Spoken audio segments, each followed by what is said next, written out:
আসসালামু আলাইকুম প্রিয় বন্ধুরা, এই ব্যস্ত শহরে কে কার খোঁজ রাখে? এই ভিডিওটি দ্রুত শেয়ার করে দেন। আপনাদেরকে একটা জিনিস দেখায়, এই জিনিসটা দেখার পরে আপনারা যে যার অবস্থানে আছেন সবাই বলবেন যে ইনশাল্লাহ আলহামদুলিল্লাহ তার চেয়ে ভালো আছি। কিন্তু কি দেখাচ্ছি একটু দেখেন। এই যে বাড়িটি এই গাছতলা শুয়ে আছে, এই যে দেখেন, এই যে জামাটি ছিঁড়া, দেখেন অবস্থা, প্যাডে তো কিছুই নাই বলতে গেলে।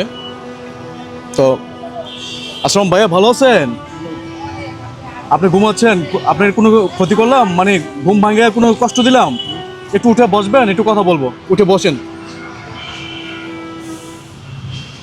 তো আপনার নাম কি? হ্যাঁ, রুহুল আমিন। মাশাআল্লাহ, খুব সুন্দর নাম। এখানে কি করতেছেন? মানে আপনার কোনো শুয়ে আছেন? তো আপনার এই অবস্থা কেন, পোশাক আশাকের অবস্থা এরকম কেন? মানুষকে চাইলে মারতে আসে? তো আপনি কি কোনো অসুস্থ? আপনি খুব সুস্থ আছেন? আচ্ছা, তো আপনার গ্রামের বাড়ি কোথায়? আচ্ছা, আপনার আপনার বাবার নাম কি? বাবার নাম হলো লহিমাস শাহ। তো আপনি এই ঢাকাতে কি করেন? মানে এমনি কি করেন আপনি? কোন কর্ম করতে পারেন না? না। কেন, শারীরিক কোনো সমস্যা নাকি কর্ম কেউ দিচ্ছে না? সমস্যা না, গাড়ি হইতেছে না, গাড়ি তো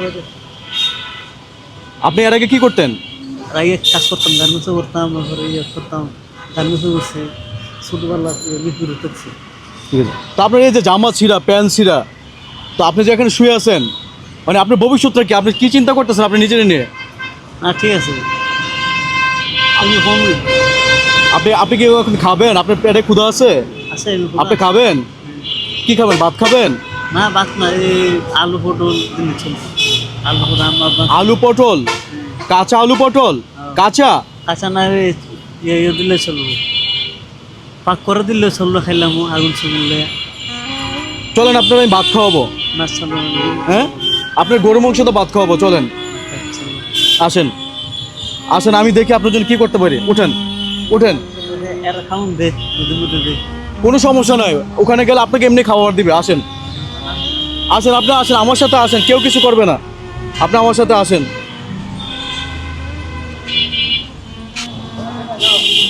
আসেন, কোনো সমস্যা নয়, আমার সাথে আসেন। তো আপনি যে এই যে এখানে আছেন, আপনার পরিবার জানে? না, জানে না? না, এই হাসান মামা কোথায়? কেমন আছে? ভালো আছেন?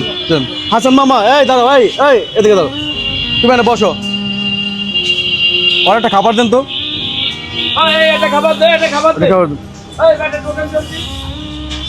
তো এই যে জামা কাপড় যে ছিঁড়া, তো এভাবে তো একটা লোক রাস্তাঘাটে চলাফেরা করলে মানুষে আসলে খারাপই বলবে। তো জামা কাপড় যে আপনি ছিঁড়া, জামা কাপড় কি ভালো ভালো জামা কাপড় কেনার মতো আপনার কাছে কোনো টাকা নেই? আসলে আম্মা বানাই দিকে কিনতে তো আপনার এগুলা ফাটা কেন? কেউ মারছে? আল্লাহ ইলদা মারছিল, 3 জনে মারছে? ইলদা মারছিল। তাদের সাথে কোনো ঝগড়া হয়েছিল আপনার? বাজার গেছিল, এভাবেই মারছে? দূরতে ইলদা মারে দেখেন কি একটা অসহায়, মানে তার জামা কাপড় এই যে দেখেন খুব ছিঁড়ে গেছে, মাথার চুলের অবস্থা দেখেন, কাপড় চোপড়ের অবস্থা দেখেন। একটা মানুষ কতটুকু বিপদে পড়লে বা কতটুকু মেন্টালি অসুস্থ হলে এই সিচুয়েশনে পড়ে। যাই হোক, এই লোকটা খুব ক্ষুধার্ত। তো যেহেতু আমি হাসান মামার দোকানে আমি আসতেছিলাম, তো একটু দূরে হাসান মামার দোকানের একটু দূরে তাকে আমি পাইছি। তো আমি তাকে খাবার দিয়েছি, হাসান মা খাবার নিয়ে আসছে। তো এই খাবারটা খান। হ্যাঁ, উনাকে চিনেন? উনি কে? জি। আচ্ছা, যাই হোক, এত কিছু তো বুঝতে পারে না। কতদিন দেখছি আমার এনে প্লেট থাকে না, প্লেটের ওইতে এনে খাচ্ছে। তাই বলছি তোর প্লেট থেকে নিয়ে খাওয়া লাগবো না, যতদিন আমার দোকান থাকবে এতদিন তুই আমার এনে খাবি, মানে আমি বলে দিচ্ছি। আপনি শুনতে পারছেন মামা কি বলছে? আপনার যখন খিদা লাগবে আপনি এখানে এসে খাইয়ে নিন, আপনার কোনো টাকা লাগবে না, ঠিক আছে? মামাই দিবে বা আমি দেবো, যে দুজনের একজনে দেবো। হ্যাঁ, আপনি খেয়ে নেবেন। আর একটা পানির বোতল দেওয়া যায়? কতটুকু ক্ষুধার্ত আসলে। আমাদের ক্ষুধা লাগলে তো দুনিয়ার কোনো কিছু দেখি না, আগে খাইতে হবে। কে খাইলো না করলে দেখার দরকার নাই, আমার পেট ভরবে, চাচা আপন প্রাণ বাচ্চা, নিজে বাঁচলে বাপের নাম। তো তাকে যদি আমি ডাক না দিতাম, সে গাছতলায় বই পড়ে থাকতো। এভাবে খাবারটা আর খেতে পারতো না।